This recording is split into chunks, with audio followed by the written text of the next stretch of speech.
मित्रांनो, तुम्हाला जर कोणी बोललं की बा धुरंधर पाहायला जाऊ नको, 4 तास वायाला जातील, तर त्याला सरळ काय बोला, तुझ्या आईचा खो. रणवीर सिंगने काहीच सोडलेलं नाहीये. काट्या, तलवारी, कुऱ्हाडी, पिस्टल, AK-47 जे दिसेल ते नुसता सुटलाय बाबा.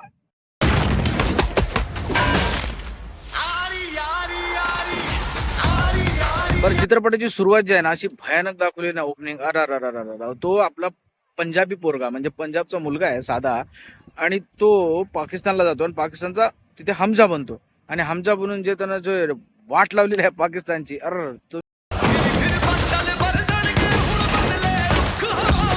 हा चित्रपट बघत असताना आहे ना, असं जे ऍक्शन सीन्स आहेत ना, ते असे खुर्चीवर तुम्ही बसल्यानंतर ऑटोमॅटिक असे तुम्हीच हातपाय असे उचलायला लागता.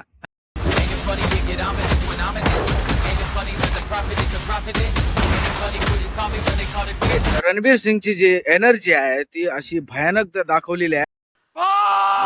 आणि त्याच्यामध्ये पॉवरफुल खतरनाक डायलॉग कोणाचे, संजू बाबाचे. अरे कास्टिंग तर पूर्ण फाडके भयंकर. रो क्यों रहा है लाले? तूने सुना नहीं? जहाँ दर्द है वहाँ मर्द है. ऍक्शन सीन्स, गाणे, ऍक्टिंग सगळं काही फाडून फाडून टाकलंय सगळं. आणि ह्याच्याने काय होतं माहिती, असं अंगावर काटा आल्याशिवाय काय राहतच नाही तिथे.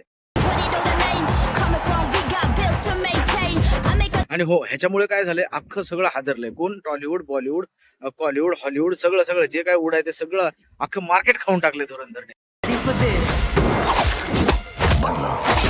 बरं, चित्रपट बघत असताना असं आहे ना, छातीत आहे ना असे सळ सळ सळ सळ देशभक्ती जागृत होते तुमच्या. काय देशभक्ती. पाकिस्तान का मुस्तकबिल अब हिंदुस्तान तय करेगा.